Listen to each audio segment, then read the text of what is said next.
근대 철학의 아버지라고 불리는 데카르트가 나는 생각한다, 고로 나는 존재한다 라고 하는 명언을 남겼는데, 여러분, 내가 생각하는 것입니까? 아니면 생각이 나는 것입니까? 여러분, 그러면 여러분, 내가 잠을 자는 것입니까? 아니면 잠이 오는 것입니까? 요즘 불면증으로 고생하는 분들이 많다고 하는데, 정말 잠을 자려고 하려도 잠이 안 오는 경우가 우리 안에 얼마나 많이 있습니까? 여러분, 그러니까 내가 잠을 자는 것이 아니라 잠이 오는 것입니다. 내가 생각을 하는 것이 아니라 생각이 난다라고 하는 표현이 더 정확한 표현이 아니겠습니까? 그러면 믿음은 내가 믿는 것입니까? 아니면 믿어지는 것입니까? 에베소 2장 8절의 말씀 다 같이요. 시작. 너희는 그 은혜에 의하여 믿음으로 말미암아 구원을 받았으니 이것은 너희에게서 난 것이 아니요 하나님의 선물이라. 아멘. 여러분, 내가 믿고 싶다고 믿어지는 거 아니잖아요. 그죠? 여러분, 특별히 예수님이 십자가 돌아가셔서 나를 구원하셨다, 그게 논리적으로 말이 됩니까? 그게? 그러나 내가 예수님이 나 위해 십자가 돌아가셨다고 하는 것을 믿을 때 눈물이 나고, 그 예수님을 믿고 의지하면 내 안에 새로운 힘이 솟아나게 되고, 그 예수님 이름으로 기도하게 되면 30년 40년 술 담배도 한순간에 끊어지게 되고, 이런 놀라운 간증이 있는데 말이죠. 여러분, 우리가 부모님을 선택한 것도 아니고, 그치? 내가 자녀를 선택한 것도 아니고, 여러분 생각해 보면 생각하는 것도 그렇고 잠자는 것도 그렇고 믿음도 그렇고 세상의 모든 것들을 곰곰이 생각해 보면 내 노력으로 되는 것이 아니라 하나님의 은혜로 내게 주어진 것이구나. 여러분, 오늘 이 자리도 우리 교회 역사도 저와 여러분도, 제가 여러분을 찾아서 우리 교회 오세요 그러면 오실 분들이냐고요. 그래서 성전 건축하고 싶다고 하는 것도 아니거든요. 그래서 우리의 삶 가운데 여러분이 곰곰이 생각하면 어느 것도 하나님의 은혜 아닌 게 없는 거예요. 그래서 우리가 함께 부르는 찬송이 있지 않습니까? 나를 지으시는 그 하나님.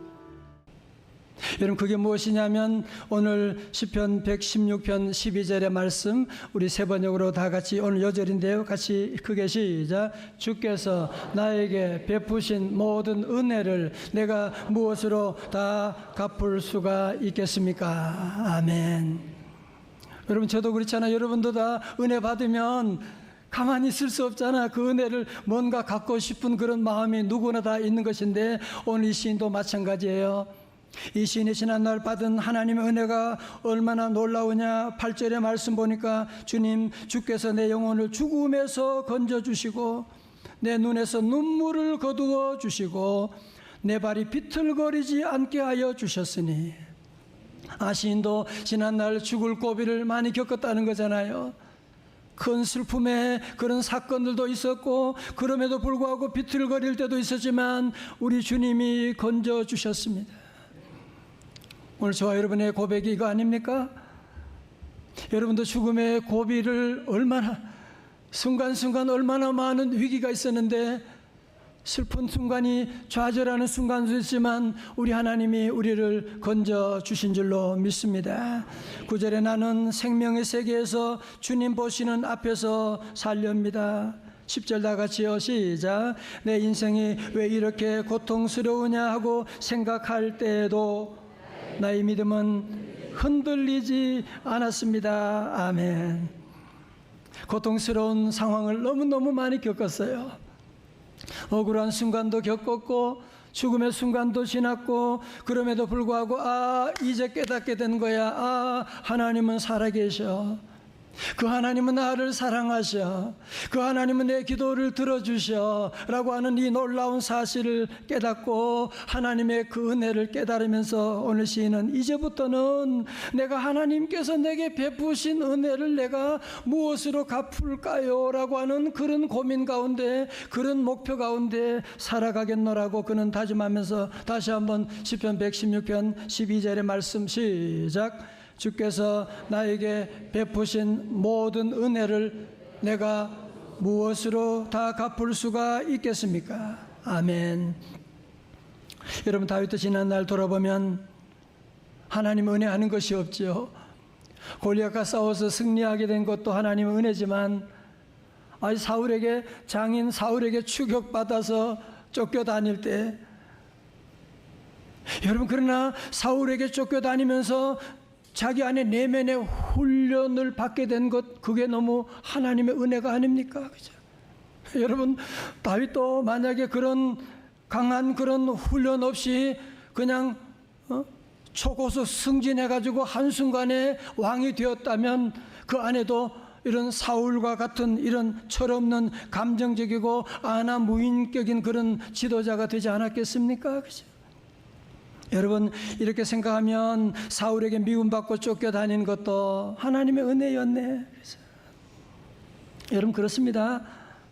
우리가 사랑받는 것만 은혜가 아니고 때로 거절당할 때도, 어려운 사람 만나는 것도 참 하나님의 은혜라고 하는 것을 깨닫게 되지 않습니까? 여러분이 때로 나를 못 살게 하는 사람을 통해서도 우리가 배우는 것이 얼마나 많아요. 그죠? 우리가 성공을 통해서 배우는 은혜도 있지만 또한 실패를 통해서도 배우는 은혜가, 건강할 때도 주시는 은혜가 있지만 질병을 통해서 받는 은혜도 우리 안에 얼마나 많이 있습니까? 저는 그래서 지난 1년 동안 사실은 제 기도 제목이 주께서 주신 모든 은혜 내가 무엇으로 다 갚을 수가 있겠습니까? 정말 이 기도를 제가 지난 1년 동안 쭉 하면서 그때 하나님께서 제게, 우리 교회에게 주신 응답이 무엇이냐면 그것이 바로 사도행전 1장 8절의 말씀입니다. 다 같이요. 시작. 오직 성령이 너희에게 임하시면 너희가 권능을 받고 예루살렘과 온 유대와 사마리아와 땅끝까지 이르러 내 증인이 되리라 하시니라. 아멘. 안 보고도 다 외우세요. 여러분, 자 보세요. 우리 예수님의 공생애의 가장 중요한 주제가 무엇이냐고 물으신다면 그것은 바로 하나님의 나라, The Kingdom of God. 다시 하나님의 나라. 여러분, 마태복음 4장 17절, 그래서 이때부터 예수께서 비로소 전파 이르시되 회개하라, 뭐요? 천국이 가까이 왔느니라 하시더라. 그래서 여러분, 주님의 모든 설교를 한 단어로 요약한다면 뭐냐? 하나님의 나라예요. 그래서 예수님은 공생애 가운데 모든 비유의 주제도 하나님의 나라, 예수님의 관심은 하나님의 나라에 대한 관심을 가지고 말씀하셨고, 그리고 부활 이후에도 우리 주님의 관심은 하나님의 나라에 대한 말씀을 계속 하셨는데, 사도행전 1장 3절 말씀, 그가 고난받으신 후에 또한 그들에게 확실한 많은 증거로 친히 살아계심을 나타내사 40일 동안 그들에게 보이시며 다같이 뭐요? 하나님 나라의 일을 말씀하시니라. 아멘. 여러분, 예수님의 주된 관심은 하나님의 나라인데 제자들의 관심은 엉뚱한 데 있습니다. 사도행전 1장 6절, 여러분, 제자 훈련 3년이 끝나고 아직까지도 제자들의 관심은 뭐냐면 그들이 모였을 때 예수께 여쭈어 이르되 주께서 이스라엘 나라를 회복하심이 이때니까 하니. 지금 예수님은 하나님의 나라에 대한 생각으로 꽉 차 계시고, 이제 승천하시기 전에 사랑하는 제자들에게 하나님의 나라의 이 놀라운 진리를 전수하기를 원하시는데, 제자들의 관심은 아직도 하나님의 나라가 아니라 이 땅에 대한 관심, 이스라엘 나라를 회복하는 현실 문제에만 관심을 가지고 있는, 어쩌면 오늘 저와 여러분의 모습과 딱 흡사하지 않습니까? 그죠? 여러분, 혹시 뉴질랜드의 키위사라고 아십니까? 여러분, 키위새라고 하는 이쁜 새가 있는데 저 새의 특징이 뭐냐면은 새는 새인데 날지를 못해. 날지를 못해. 아니, 어떻게 그렇게 됐느냐 조사해 보니까 그것은 뭐냐면은 여러분, 뉴질랜드 하면 자연 환경이 좋기로 세계적으로 유명하잖아요. 그렇죠? 그러니까 이곳에 천적이 없고 뭐 날지 않아도 먹을 풍성한 먹거리가 그렇게 많이 있으니까 날지 않아도 되니까, 그러다가 시간이 지나면서 그만 나는 법을 잊어버리게 됐다, 그렇게 얘기하고 있습니다. 저는 이 키위새를 보면서 정말 많은 생각을 하게 됐어요. 오늘 저와 여러분도 이런 참 풍성한 생활을 하려고 하고, 그리고 안일한 삶, 그리고 우리가 이 땅의 생활만, 안락한 신앙 생활을 자꾸 우리가 추구하잖아요. 제자들처럼 자꾸 우리는 이스라엘 나라에 대한 관심만 가지고 이렇게 살다 보니까 어느새 하나님의 나라에 대한 꿈을 잃어버리게 되고, 이 땅에 먹는 것만 우리가 관심을 기울이다 보니까 날개가 퇴화해버린 키위새처럼 우리 안에 점점 전도의 날개, 기도의 날개, 사랑의 날개가 점점 퇴화하고 있는 것은 아닙니까? 여러분, 그래서 이런 제자들 향해서 주님 주시는 대안이 무엇이냐면 사도행전 1장 7절의 말씀, 다 같이요, 시작. 이르시되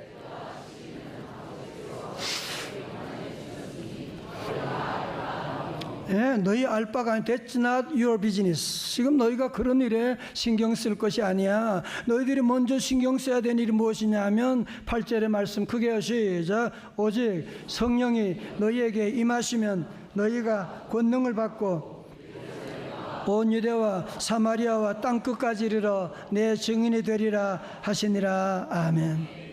여러분, 사실 제자들 입장에서 본다면 이해할 수 없는 것은 아니에요, 사실. 왜냐하면 지금 저들이 살고 있는 현실이 로마의 압제 가운데 지금 자기 백성들이 지금 죽어가고 있는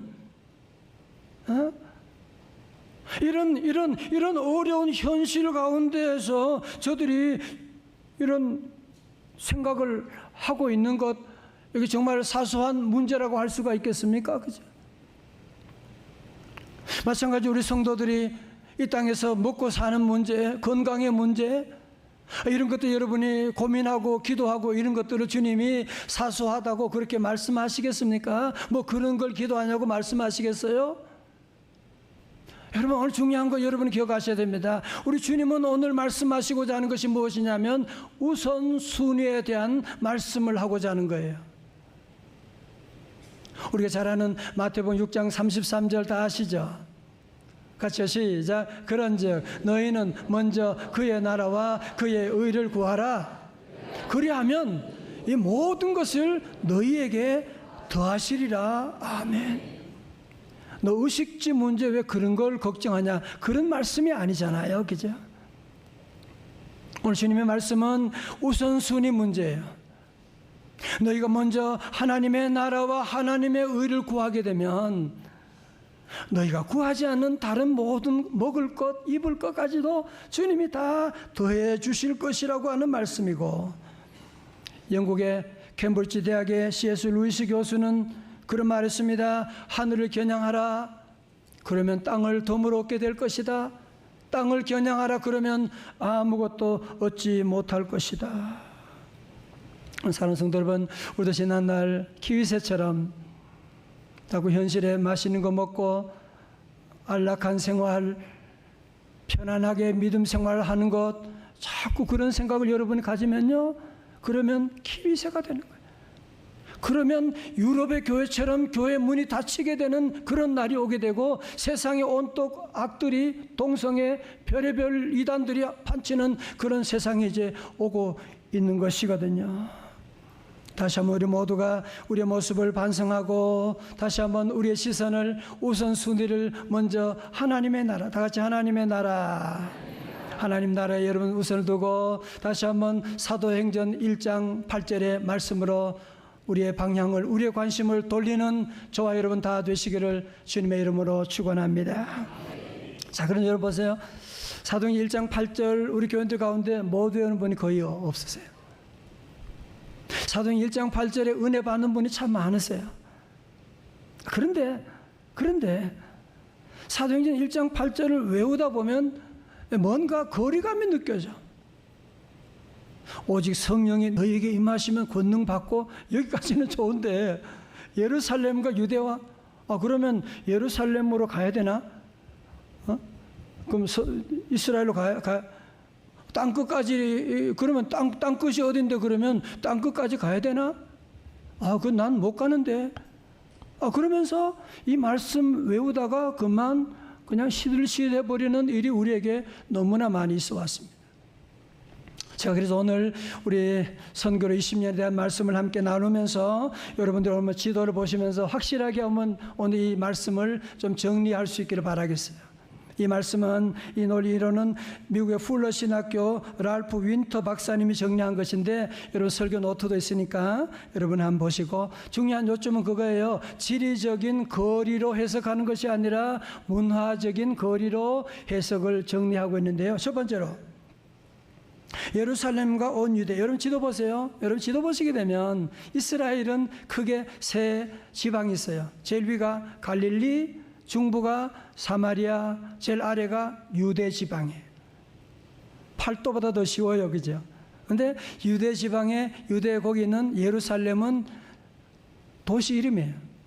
경기도 일산과 같은, 경기도가 유대면 예루살렘은 일산과 같은 지명을 말하는 거예요. 자, 첫 번째로 예루살렘과 온 유대는 뭐냐? 자기의 언어가 같고 문화적 정서가 같은 사람들에게 복음을 전하는. 그러니까 예루살렘과 유대는 바로 가까운 곳이니까요.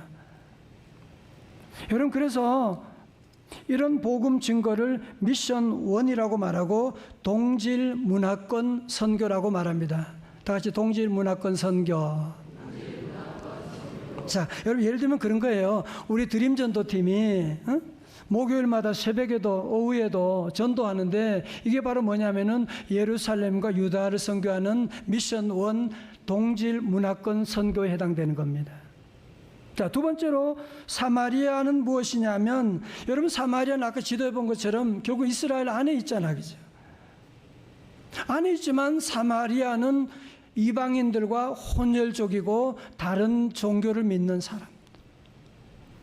자, 그러니까 여러분 사실은 사마리아는 처음 복음 받는 유대인들과는 혈통적으로나 외형적으로는 비슷해요. 그렇지만 그러나 민족적으로 문화적인 면에서는 이질적인 요소를 내포하고 있거든요. 그래서 이런 비슷한 문화권 사람들에게 복음 전하는 것을 미션 2라고 말하고 유사 문화권 선교라고 말합니다. 시작.